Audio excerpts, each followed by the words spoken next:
those conditions even in the United States. And that's what led to, shoot, I can't even think of her name. Sorry about that. But she was an influence on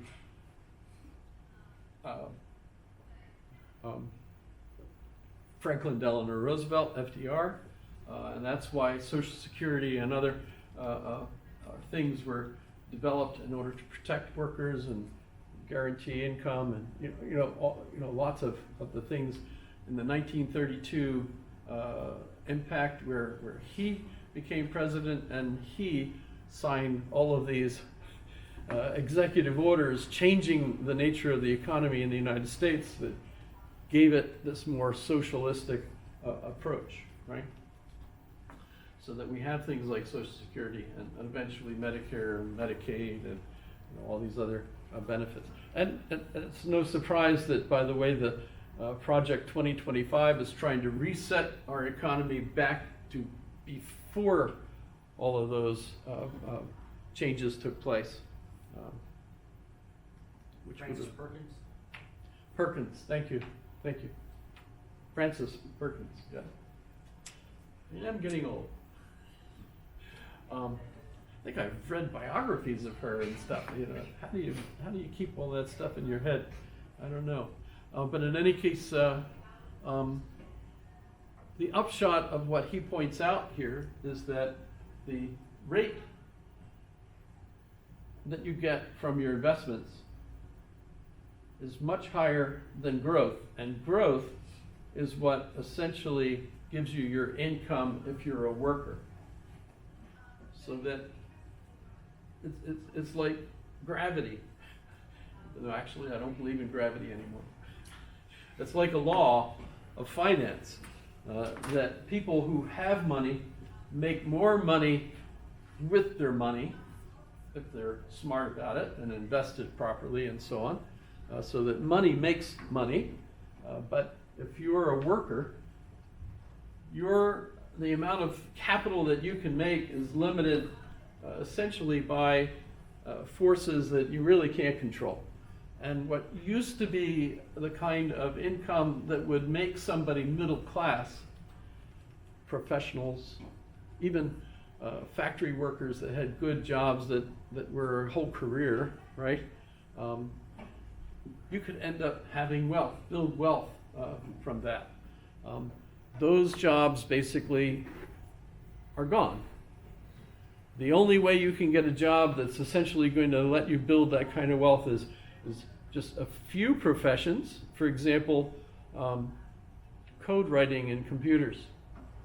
If you're really good, basically everybody wants you, and so they'll be able to negotiate and pay you a lot of money if you're good. And typically those kinds of code writers will only stay 1 or 2 years in a new business and then be drawn out by a lure from someone else who will pay them even more, right? So they're the ones making a lot of money, but of course most people aren't. Even dentists, the only profession that I understand is still pretty high in income is dentistry. And that's interesting why that is the case, right? So basically, we have individuals that we think highly of that are like movie stars that make a lot of money. We have sports stars that make a lot of money. You have individual authors that like J.K. Rowling and a couple others that make a lot of money. So there's some individuals that do this, but that's very rare. Especially sports. A lot of people grow up thinking, I'll be the best basketball player the world has ever seen and make millions. Well, it turns out that you've got a lot of competition out there, and it turns out very few people actually end up getting all the breaks and have the height and the ability to do that. So basically, the point that this book emphasized was that the middle class is gone and it won't come back, and so people aren't going to be able to, in the next generation, they're not going to be able to go into that middle class.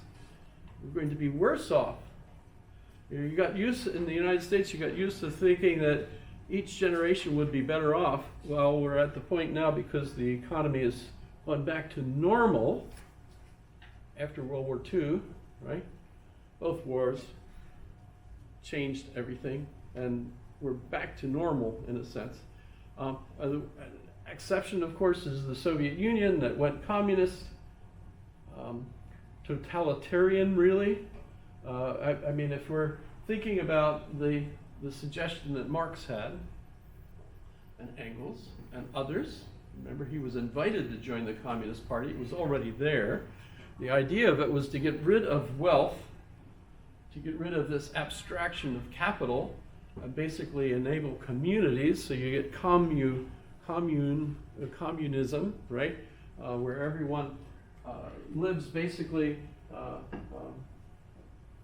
the same, right? And you don't have capitalists owning everything. By the way, the only place where that really ever existed was in monasteries and convents, and those were really fictions because they were supported by the larger community that kept them going. So you could go into a monastery and basically just do a minimum amount of work and have a minimum amount of draw on the wealth of the community because you were just eating what the community would let you. Some monasteries obviously had a different wealth arrangement and made a lot of money. Others, like the Franciscans and others, were had the vow of poverty and tried to keep that. There's big conflicts, of course, between the monastery itself and the Vatican, because the Vatican still wanted wealth from the monastery, and the monastery said, "But we don't own anything." "Yes, you do," etc. Right? But so basically, communism never really went into effect, even though the Chinese called themselves communists, the Russians called themselves communists. They were really totalitarian states. China, for example, is still the same kind of state it was back in the various dynasties. I mean, they have a different vocabulary. Ever since Mao Zedong, you had the Red Book, and everyone had to learn that vocabulary. Pol Pot basically killed anybody that had reading glasses because he felt that made you an intellectual. By the way, he had reading glasses and was literate and so on. So that's just kind of interesting. He lived till his 70s and died in house arrest. That's pretty well done, killed 7 million people. That's Eddie Izzard, actually. I've got him in my mind as he talks about Hitler, killing millions of people, Stalin, millions of people, but he's actually their hero. So bless you, etc.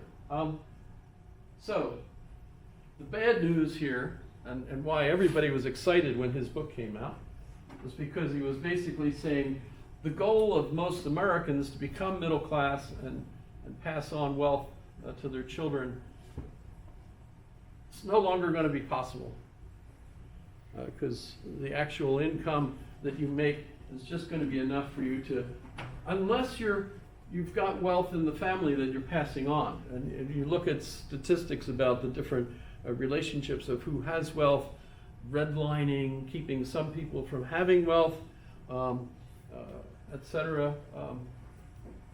All of that is still part of the picture, because if you're basically in a family that already has a certain amount of wealth, and they succeed in passing that on to you. And I think I mentioned the Super Zips by Charles Murray.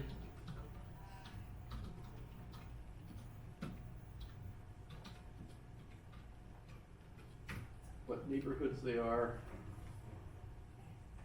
We don't have any in Alaska.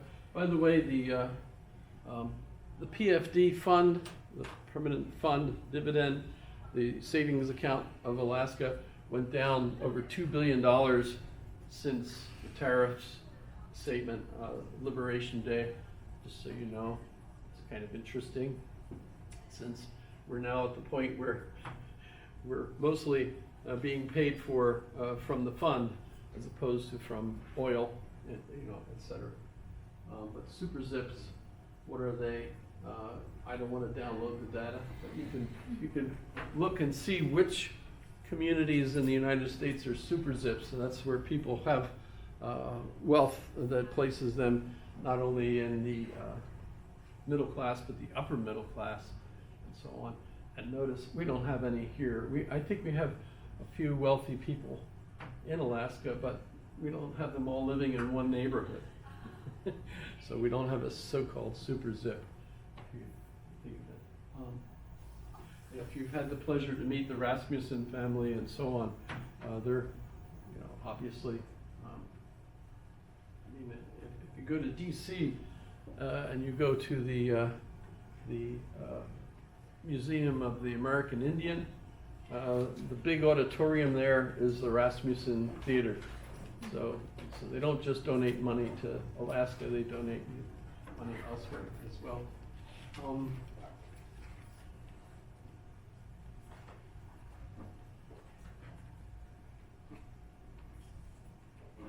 So let me go to my actual notes that I have on my old website. Isn't it amazing that it still works? So I mentioned Feuerbach as an influence. I talked about the young Hegelians. There's some others that are important. Stirner, Max Stirner. Feuerbach's assertion that the predicates of God and humanity are really the same. Well, that's simply obviously wrong, says Stirner. So he's critiquing that, but still in the same group. Feuerbach's influence on Marx: when an ideal has psychological power over a person, it becomes something holy. Feuerbachian humanism was a new religion. We call it humanism. Marx made this religion communism. He said, if I know religion as alienated human self-consciousness, what I know in it as religion is not my self-consciousness, but my alienated self-consciousness confirmed in it. So it's a lie. And forces me to think of myself in a way that's a lie, says Marx. So he's primarily a social and economic influence. And he tries to naturalize Hegelianism, man as a species being. Dialectical materialism instead of the dialectic as a Geist, which, remember, with Hegel, that's actually a very complex issue, because you've got not only the physical world that's part of our phenomena, but the creation of ideas that become objects for us, even though they're through our cultural cognitive models that we create, but they're still real to us. We view the world through these models. With Marx, he's trying to do away with this abstraction, and I think he, in that sense, misunderstands the nature of it. Remember, in the beginning of thinking about post-Hegel, I presented Kierkegaard as kind of taking only the one aspect of Hegel, and that is the spiritual side. I'm totally free.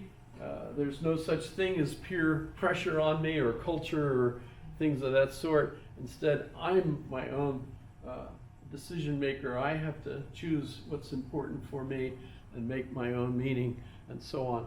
With Marx, he's not involved in that at all. I mean, it's there, he deals with it, he tries to explain it away, but for him, the reason that we have a particular consciousness of ourself comes from the society telling me what I am and how I should behave, and so on, from my family, from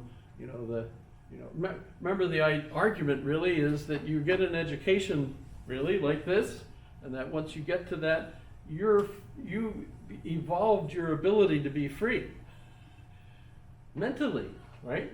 So evolution for us is also a mental evolution, And we've basically escaped that kind of limitation on us because you can think, wait a minute, why am I doing this? And step out of it.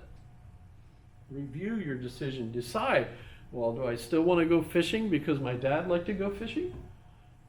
Maybe I still do, right? So I can still go fishing. On the other hand, I can think, but on the other hand, the main reason I like doing that is because my dad did, and maybe I don't have to do it. Maybe I don't have to do that to my child. Maybe if I think about the cost of the boat, the gear, the time off,